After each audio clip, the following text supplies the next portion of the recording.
Assalamualaikum warahmatullahi wabarakatuh. Waalaikumsalam Selamat siang. Kita hari ini kedatangan tamu istimewa, yaitu Bapak Bupati Aceh Barat, Bapak Ramli MS. Selamat datang ke Antara, Pak. Podcast Antara, info rasa tentang Antara. Baik, ini yang kedua kali kita ketemu, Pak ya. Iya. Alhamdulillah. Gimana Pak, sehat-sehat aja? Alhamdulillah. Yang pertama adalah kita ucapkan juga selamat atas penghargaan Majid Ibrahim yang merupakan anugerah dalam perencanaan dalam penilaian rencana kerja, Pak ya. Iya. Ini berarti ini Kabupaten Aceh Barat ini merupakan salah satu prestasi yang mungkin membanggakan, khususnya bagi rakyat Aceh Barat sendiri, Pak ya. Alhamdulillah. Kira-kira apa yang bisa menjadi apa yang dinilai dalam pemberian anugerah ini? Ini juara 1 nih, Pak ya. Iya. Yang pertama sekali kita mengalami pembangunan itu sesuai dengan visi misi kita. Jadi visi misilah yang membawa kita agar pembangunan itu ada kerangka kerja yang terstruktur, terus tidak boleh putus-putus. Dan saya sebagai Bupati Aceh Barat untuk mengawal visi misi itu, saya bentuk tim TP2D. Tim TP2D inilah kalau ada kepala-kepala dinas, kalau ada kira-kira yang melenceng, itu mereka langsung mengawal. Ini Pak, bukan lagi visi-visi kita. Ini Pak, bukan lagi visi-visi kita. Nah, dalam visi-visi itu kan salah satu fundamental pondasi pembangunan yang kita lakukan, yaitu terutama sekali Aceh Barat harus kita lakukan pembangunan manusia, yaitu antara lain perbaikan ekonomi, infrastruktur, dan untuk mengikat semuanya ini tentunya kita ikat dengan syariat Islam. Syariat Islam itu juga ideologi agama ada Islam, ideologi negara kan Pancasila, ada Undang-Undang Dasar 1945. Disinilah dalam dua inilah yang kita bentuk manusia, sehingga kita ini harus berpedoman ke sana. Kita harus tidak boleh didamis dulu tentang visi misi, terus harus statis terus. Kita lakukan visi misi ini harus terstruktur, terukur, agar benar-benar dirasakan oleh masyarakat. Jadi siapapun kepala dinas, siapapun sekda, siapapun kepala bapeda, tetap dia harus berpedoman kepada visi misi ini, bukan yang dikonekkan dengan pemikiran beliau. Tapi mereka boleh mengemas narasi-narasi, tapi tentang masalah pembangunan tetap apa yang diberikan oleh kita. Jadi harus jalan di role-nya, Pak ya. Sesuai dengan rel kita visi misi tadi itu. Itu tim TP2D tadi, Pak ya. Ya. TP2D itu mungkin semacam BPK-nya untuk Bupati ya, Pak ya? Iya, pengawasan melekat ya. Pengawasan melekat. Dan kalau saya ada sesuatu yang mengganjal, bukan kepala dinas yang saya tegur. Tim TP2D itu rugi saya berikan dana untuk mengawasi visi misi saya. Kalau kalian tidak eksis, tidak komit untuk bekerja. Jadi sehingga betul-betul mereka itu menyusun program-program itu sebelum sampai ke DPR. Itu semua kepala dinas diseleksi dulu.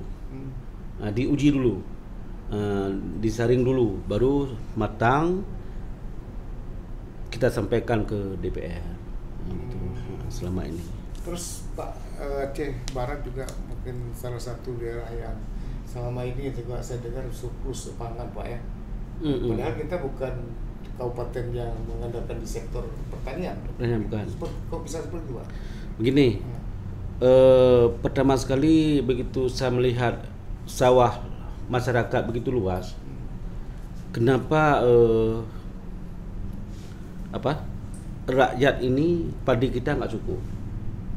Saya panggillah kepala dinas pertanian kepada saya. Saya ada apa kendala? Jadi kendala mereka katanya masyarakat kita nggak mau lagi membajak sawah dengan kerbau. Kemudian kita tidak ada lagi irigasi, semua tak ada hujan. Saya mengambil kesimpulannya bahwa berarti ini kita harus beli hand traktor, berikan hand traktor secara gratis kepada masyarakat. Kemudian kita coba bangun sumur-sumur bor. Jadi melalui sumur-sumur bor inilah. Jadi sehingga hari ini dengan kita berikan itu hand traktor, sekarang dulu kan kita perlu ada cetak sawah baru. Sekarang nggak lagi. Masyarakat terus yang cetak sendiri dengan ada ada hand traktor ini. Ada daerah-daerah yang tidak mau menanam padi. Tapi sekarang bukan terpaksa karena sudah punya alat. Berarti bukan malas mereka. Jadi mungkin itulah ketinggalan pemahaman pemerintah pada waktu itu. Lebih-lebih hari ini dalam menyambut Covid ini, menjaga stamina ekonomi rakyat. Jadi kita sekarang gratiskan pupuk kepada masyarakat. Terus akhirnya dalam keadaan yang sangat-sangat terdesak ini, masyarakat Aceh Barat tidak merasakan itu. Karena masyarakat Aceh Barat kan 70% pertanian. Jadi ketika masyarakat tani ini cukup beras, sudah lumayan bagi mereka, sudah aman bagi mereka. Inilah yang kita bacakan. Berarti kenapa saya ini kan orang kampung, pernah membaca semuanya. Jadi kita ajak mereka pengalaman masa lalu, waktu saya kecil, kepada orang tua saya, mengabdi kepada orang tua saya di mengerjak sawah. Jadi saya praktekkan itulah kepada masyarakat. Jadi mudah-mudahan disambut baik oleh masyarakat program-program pembagian hand traktor per satu traktor itu ukuran 15 hektar. Dan per kelompok. Kita bagi ke kelompok. Kita pertanggungjawabkan kepada kelompok agar mesin ini dirawat dengan baik, tidak rusak. Tadi Bapak juga sampaikan juga tadi ada sumur bor ya. Sebagai memang irigasi di sana kurang atau gimana Pak? Kurang. Kita kan mengandalkan dulu Luk Uci.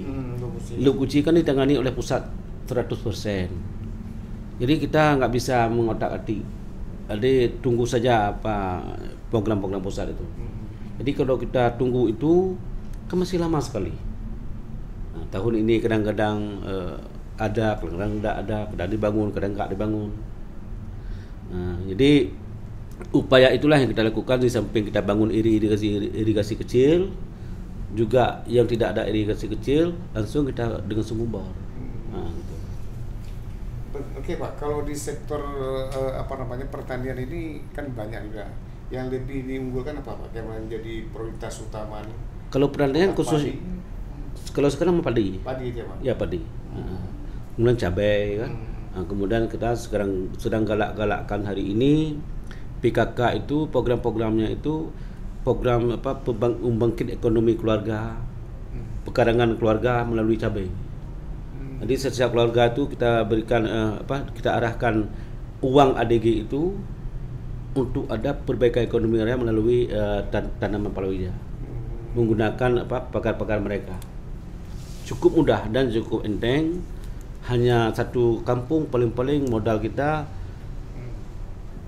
beli roundop, kemudian untuk sompron, terus kita beli plastik ukuran 6 meter kali 6 meter kita bagi ke masyarakat. Insya Allah sudah menjadi kampung sudah mandiri pangan. Mandiri pangan. Itu. Oke Pak Ramli, ini kan sektor pertanian ini merupakan salah satu sektor yang paling diharapkan di masa pandemi ini Pak ya. Terus mungkin nanti kalau misalnya masyarakat sudah rame-rame mau tanam padi, mau terus kemudian mau juga palawija lainnya dan sayur-sayuran, itu kira-kira pasar itu gimana kalau untuk Aceh Barat Pak? Kan belum habis. Malah kalau seluruh masyarakat Aceh Barat ada ini nggak cukup juga di Barat Selatan itu. Malah di Banda Aceh kan sampai sekarang masih cabai semuanya kan masih dari Medan. Ini belum cukup juga untuk masyarakat Aceh saja belum cukup, walaupun masyarakat kita dulu belum perlu diekspor. Karena memang tenaga tampung lokal luar biasa.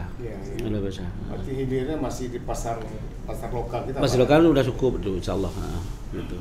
Pak, kalau lain Pak, mungkin di sektor perkebunan Aceh Barat mungkin apa yang menjadi andalannya Pak? Di sana dua macam, itu dulu kita pernah bagi karet kepada masyarakat per kakak itu 1 hektar. Dan alhamdulillah sekarang karet itu sudah menghasilkan semuanya. Kemudian kita kerjasama dengan Belanda untuk kita latih masyarakat secara gratis kerjasama dengan Belanda untuk melatih masyarakat menggeret, cara menggeret karet. Ya. Kemudian juga karet sudah bagi, kemudian sudah kita bagi karet kemarin, alhamdulillah sudah berhasil. Kemudian apalagi sawit juga kita bagi tahun pertama dulu. Sekarang juga masih kita bagi. Sekarang kita bagi pinang lagi pada masyarakat. Jadi pinang itu kita anggarkan ada 15 miliar kemarin untuk kita bagi gratis kepada masyarakat. Sasaran saya 5 tahun ke depan atau 55 tahun ke depan penghasilan masyarakat kalau murah nanti karet ada sawit, kalau murah sawit ada pinang. Jadi ini berlanjut terus. Jadi sehingga masyarakat itu benar-benar mandiri. Makanya kalau sudah siap masyarakat ini mandiri, insya Allah infrastruktur ring road sudah selesai, maka ke depan insya Allah akan menjadi Aceh Barat kawasan industri. Nah, ke sana arahnya. Kalau sekarang belum mampu kita merubah visi misi ini, karena memang harus pada fondasi dasar. Kalau ini kita lakukan ke kawasan itu mungkin ketahanan nilai ketahanan daerah juga ketahanan nasional agak menjadi tidak stabil. Nah, karena ekonomi menentukan kestabilan kemajuan daerah sebuah daerah. Artinya Bapak sudah meletakkan pondasinya Pak ya. Ini akan tindak lanjut 10 tahun ke depan. Sampai 25 tahun kayak. Kan karet kan waktunya kan 35 tahun. 20 tahun dan 30 tahun. Sawit juga 25 tahun. Pinang malah kadang lebih 30 tahun. Nah, itulah. Pak Ramli, itu saya juga menarik itu. Kita Aceh Barat juga ada alokasikan anggaran untuk per kakak itu ada 15 juta itu dari pemerintah juga Pak ya. Itu apa semangat yang menyemangati Bapak untuk memberikan itu Pak kepada masyarakat? Begini, itu yang pertama sekali kita melihat agen-agen kita di sana. Agen karet, agen cabai, agen Honda. Itu kan semuanya meminjam uang. Pun masyarakat biasa meminjam uang pada rentenir. Sehingga mereka ini terjerat oleh sebuah sistem orang lain, kadang-kadang rumah dijual, ini dijual dengan bunga yang sangat begitu. Jadi sehingga timbullah perasaan saya, kita berikanlah modal usaha itu 15 juta kepada masyarakat yang tidak punya pakai bunga, kembali secara utuh. Apakah dia kembali 1 bulan 200 ribu atau 3 bulan, begitulah. Tentunya yang penting kita nggak pakai bunga kepada mereka. Jadi ini adalah untuk membantu membebani masyarakat agak apakah dia membeli Honda. Kemudian aneh, masyarakat itu luar biasa, mereka itu tidak loba, tidak loba mereka ini, tidak serakah. Dia kadang-kadang jual goreng, dia minta hanya 1 juta. Kadang-kadang mereka mugai ikan misalnya, hanya minta 3 juta. Tidak mau ngambil 15 juta. Kadang-kadang mungkin ada orang-orang yang sudah mampu, usaha juga bagus, mungkin diambil 15 juta, tapi sangat sedikit yang ambil 15 juta. Maka di sana ada lawan-lawan politik di mensinyali bahwa tidak ada program 15 juta, cuma 3 juta. Tergantung itulah program masyarakat. Dia ngajukan proposalnya. Terus bagaimana pengawasannya gimana Pak? Pengawasannya itu kan ada dinas. Ada dinas perdagangan, di situ ada BUMG. Mereka lah ada sistem di sana. Jadi kadang-kadang mereka kalau ada yang nggak mau bayar, mereka diprotes sendiri. Kenapa nggak bayar? Kenapa nggak bayar? Kami perlu lagi, karena dana itu tidak berbunga. Nah, ini mereka sertifikasi karena tidak ada bunga. Maka di Aceh Barat sudah sangat sedikit rentenir ini. Sangat sedikit. Gitu. Oke Pak, ini kita coba, ini kan pemerintah pusat ini dan juga pemerintah daerah juga sedang menggalakkan UMKM Pak, karena salah satu tangguhnya ekonomi kita lewat UMKM. Gimana program Bapak terhadap UMKM itu sendiri Pak? Kita sudah beberapa kali melakukan pembinaan kita sudah melakukan apa dengan Dinas Perdagangan. Insya Allah ada beberapa UMKM kita yang sudah bagus di sana. Apalagi dengan UMKM yang diberikan contoh oleh pemerintah, agar Aceh Barat sudah ada inovasi juga penggabungan uang BUMG itu. 3 desa berkumpul satu, ada program misalnya Pertamina Mini itu, ada bikin kafe misalnya. Itu berbentuk UMKM. Sementara sebelum dikucurkan dana dari pusat, kita sudah menyambut di sini. Dan masyarakat sudah berkenan, cuma tinggal saja pemerintah pusat. Nah, mudah-mudahan tidak banyak sekali birokrasi. Mungkin pemerintah pusat dalam memberikan ini, cukup saja pemerintah pusat langsung ke Dinas Perdagangan. Jadi langsung diawasi, langsung penerima. Mungkin dengan keadaan begini, dengan tidak banyak birokrasi, tidak sulit, tidak meraba-raba masyarakat. UMKM bergerak di bidang apa aja Pak tadi Pak? Di sana UMKM bergerak simpan pinjam misalnya. Simpan pinjam. Kemudian ada yang bergerak yang semacam bilang kafe tadi. Ada juga yang bangun apa?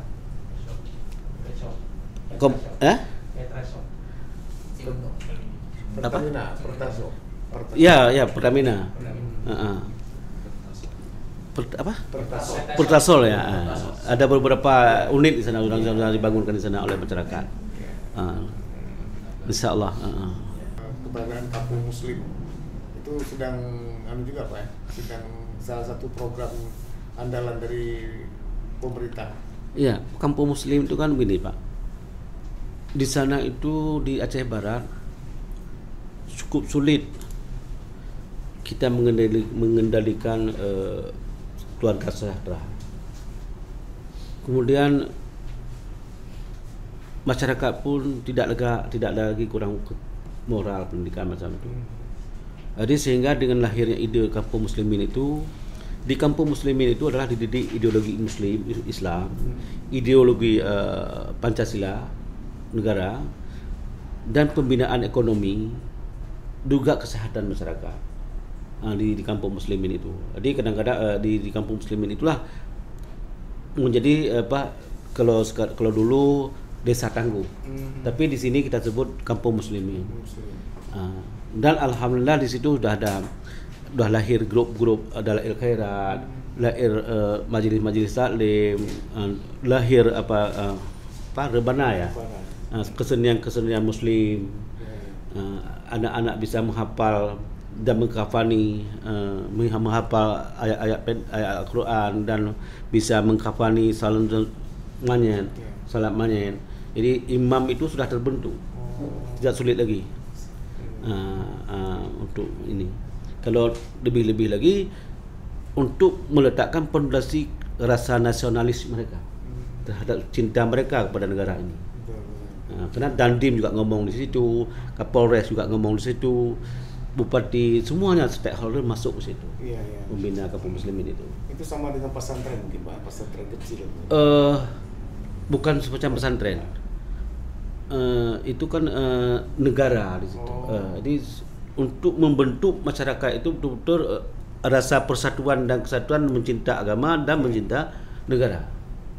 Membangkitkan karakter Indonesia bukan yang agamis begitu. Sekaligus untuk menutupi kealpaan masa lalu. Karena kan mereka tamat SD, SMP, SMA. Jadi ideologi agama mereka nggak tahu lagi. Pancasila pun dengan berubahnya kurikulum, mereka nggak tahu lagi. Kalau begini berubah kurikulumnya begini. Dulu kan disuruh hafal sama kita. Pancasila, undang-undang suruh hafal. Sekarang kan udah berubah. Cukup hanya mengerti saja. Nggak boleh dihafal. Kenapa? Takut rusak saraf masyarakat. Ini sasarannya ini membodohkan masyarakat. Ini luar biasa sekali. P4 hilang. Pendidikan moral Pancasila kan hilang. Kemudian dulu kan pelajaran kita pendidikan moral Pancasila. Sekarang PPKN. Sekarang udah apa lagi? Jadi jauh terus dari pemahaman Pancasila sudah jauh. Dengan kurikulum ini kita harapkan kepada pemerintah ini perlu dibenah kembali, reformasi kembali, agar kita bisa melihat kerangka budaya aturan negara itu betul-betul dipahami dan dihati. Juga ideologi agama, apakah Muslim, apakah Kristen, apakah Buddha. Ya, ya. Ini kan aba-aba semua. Gitu. Jadi di situ kelihatan kehadiran sebuah negara seperti itu, Pak. Iya, kehadiran negara itu bahwa paham sekali bahwa negara mencintai rakyat. Iya. Rakyat nanti sebaliknya mencintai negara. Itu seluruh Aceh Barat, Pak, sudah terbentuk belum? Pertama 32 kampung. Sekarang sudah menjadi 44 kampung. Itu sejak kapan, Pak? Tahun kedua saya bupati. Oh, iya. Nah, juga di situ ada penghambat narkoba. Iya, iya.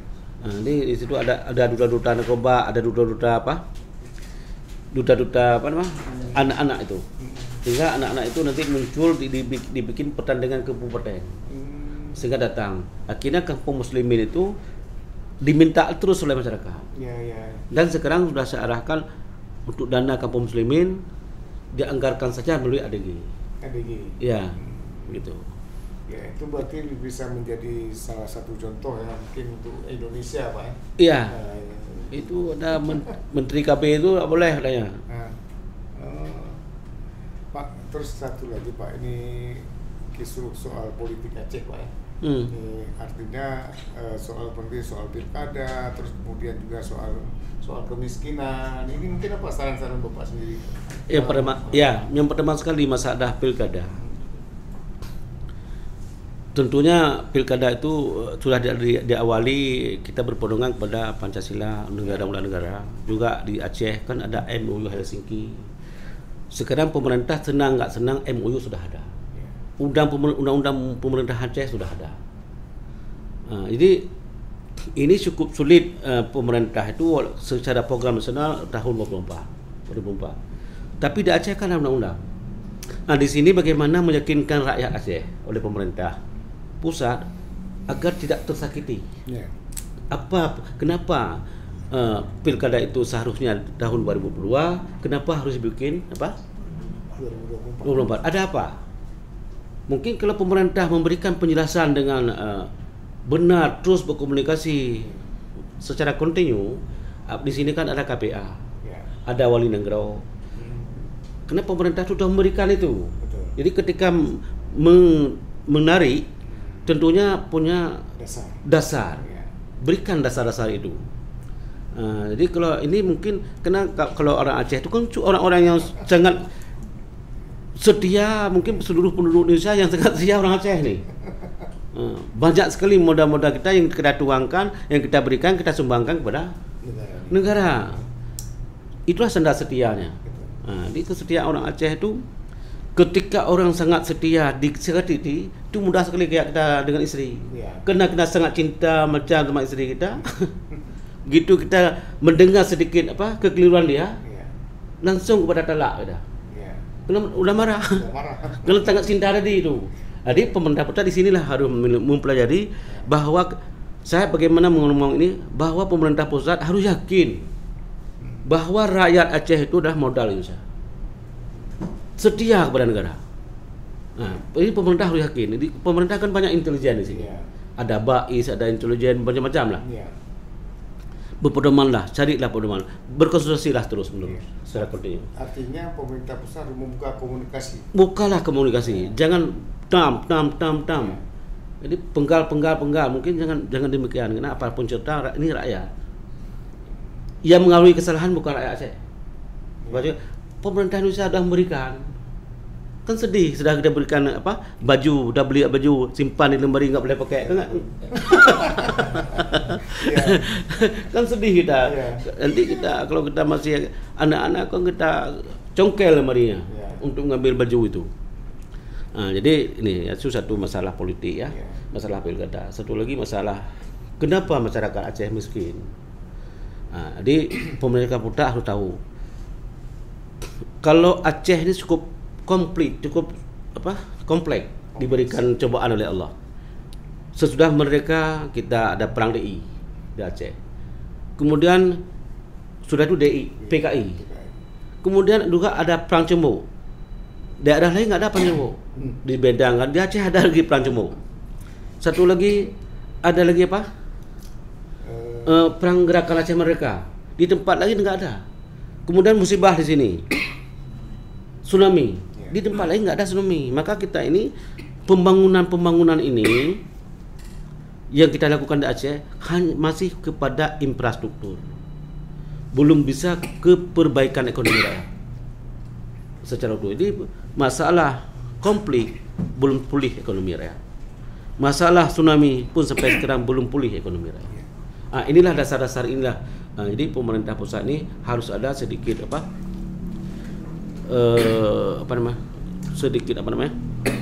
melihat kebesaran beliau tentang kebesaran hati beliau. Pemerintah pusat kita hargai tentang masalah makna perdamaian. Sangat sulit kita lihat negara Indonesia itu sudah menjadi negara superpower, negara besar, tapi mau berdamai dengan orang Aceh yang sangat sedikit ini. Itu kebesaran, berarti negara itu sangat cinta dengan rakyat, jangan kita sakiti. Tapi jangan sakiti ini untuk selanjutnya, jangan sakiti lagi. Betul. Jadi harus membuka ruang-ruang dialog, komunikasi. Iya. Kan kita banyak juga tokoh-tokoh Aceh yang ada di Jakarta. Iya. Banyak bertanya seperti Bapak sampaikan tadi lewat misalnya gerakan lewat Wali Nanggro dan hal-hal baik. Harapan ke pemerintah Aceh, Pak? Ya, harapan saya kepada pemerintah Aceh juga mengumpulkan elemen-elemen semua elemen yang ada di sini, kumpulkan semua. Apakah dia partai PA, partai nasional, bahwa pintu kemakmuran Aceh ada di MOU Helsinki. Bapak bisa lihat sendiri apa kelebihan MOU Helsinki yang sekarang ini. Coba datang kita ke Medan. Medan kan nggak gratis sekolah. Di Aceh gratis. Anak tentara gratis, anak polisi gratis, anak petani lebih gratis. Ini sebuah kemudahan. Dalam hal ini kita bagaimana memberikan pengertian kepada para intelektual, akademisi, kepada tentara, polisi semuanya, bagaimana bahwa MOU Helsinki itu adalah milik kita yang sudah diberikan oleh pemerintah. Kadang-kadang kita sedih melihat ada orang pemerintah besar tidak serius. Saya rasa sangat serius. Cuma kita saja mungkin di sini tidak memahami bagaimana menyelamatkan sebuah MOU itu. Kalau tidak ada semua unsur yang ada di Aceh untuk menyelamatkan MOU Helsinki, pemerintah di pusat kan melihat keyakinan kita juga. Tapi itulah kita harapkan pada pemerintah pusat, anggaplah kami ini orang Aceh ini orang bodoh. Tuntun terus. Tuntun terus, berikan modal terus, berikan terus agar betul-betul cinta kami rakyat ini kepada negara betul-betul terpatri. Yang sudah terpatri, memang kita sudah tahu itu kebesaran hati waktu zaman Pak SBY perdamaian ini. Pak SBY kan militer. Berarti di dalam tubuh SBY itu adalah militer. Militer itulah ia menggagaskan sebuah perdamaian ini. Jadi bagaimana saja menyelamatkan oleh juga militer, rakyat menyelamatkan hal ini. Jangan gara-gara kepentingan golongan kita hancurkan perdamaian ini. Jangan gara-gara ada sebuah keinginan sesuatu pihak, segelintir manusia, kita hantam ini perdamaian ini. Kenapa kita sangat cinta dengan negara ini. Mungkin demikian Pak harapan saya. Baik, terima kasih banyak Pak Ramli telah banyak menyampaikan berbagai kebijakan yang muaranya adalah untuk kesejahteraan rakyat khususnya Aceh Barat, Pak ya. Dan ini juga kepada pemerintah Aceh dan juga kepada pemerintah Indonesia bagaimana membangun komunikasi terus, membangun komunikasi politik dan berbagai dialog menyelesaikan berbagai persoalan Pak ya. Terima kasih banyak Pak Ramli telah hadir ke tempat kita dan telah memberikan sejumlah pemikiran beliau yang saya pikir sangat menarik dan juga sangat bermanfaat. Baiklah, terima kasih.